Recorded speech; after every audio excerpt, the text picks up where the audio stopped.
this is JC. Welcome to Missed Again, where every missed shot is a lesson. It's not about perfect play, it's about my struggles and honest progress.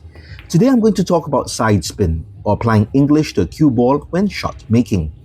I'm not going to focus on the technical aspects of applying the side spin. There are many excellent examples on YouTube for that. But I want to discuss when to use side spin, especially 3 o'clock and 9 o'clock hits. I will highlight 3 practical applications that can serve as a starting point for you to build on more advanced applications in future. I should mention that side spin should only be used when needed and not by default, especially if you are beginner or advanced beginner.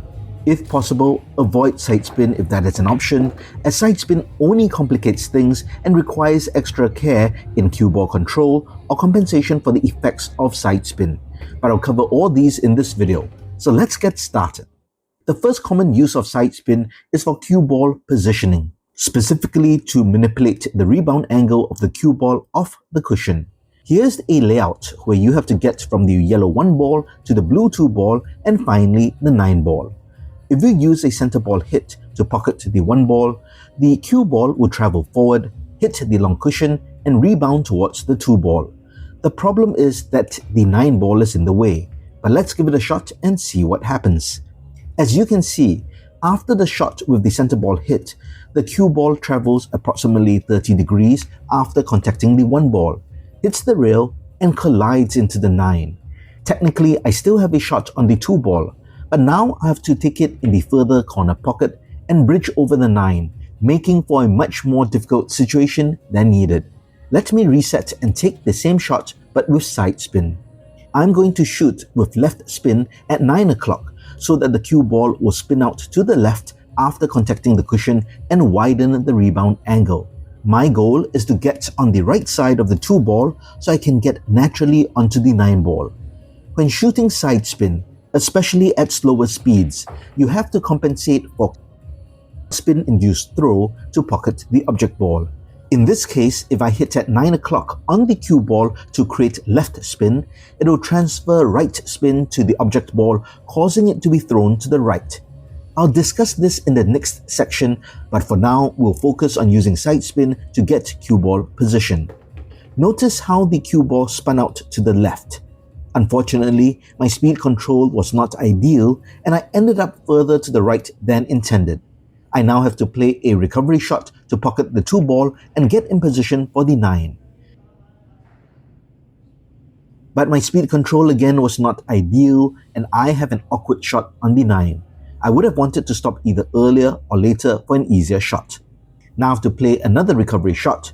While I got it in, it was unnecessary, but I kept this footage in to show how good plans can go wrong with poor execution. Let me set this up again and focus on my cue ball control.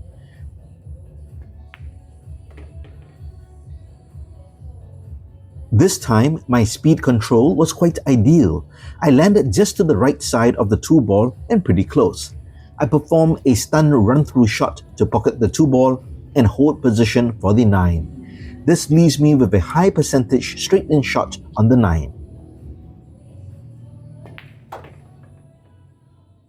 Let's talk about spin-induced throw and then how to take advantage of it in shot making. First, what is spin-induced throw? It is the lateral friction created when a spinning cue ball contacts an object ball, causing the object ball to be thrown slightly in the direction opposite to the cue ball's applied side spin. For example, I will shoot this 9 ball but put right spin on the cue ball. Although I'm aiming for the center of the pocket, spin-induced throw causes the 9 ball to be thrown to the left and miss the pocket.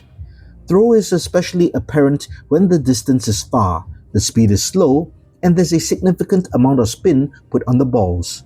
To counteract spin-induced throw, you can adjust your aiming point. This adjustment varies based on the variables mentioned above, but as a guide, instead of aiming for the center of the pocket, aim for a knuckle.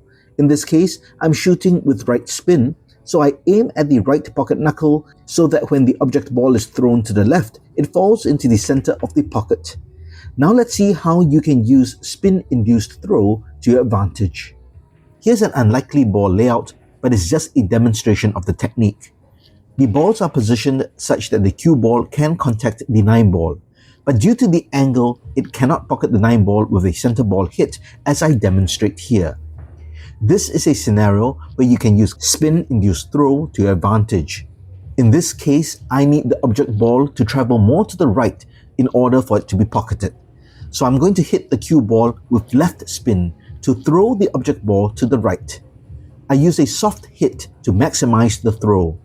As you can see here, the object ball was thrown quite a bit to the right and hit the right side of the pocket.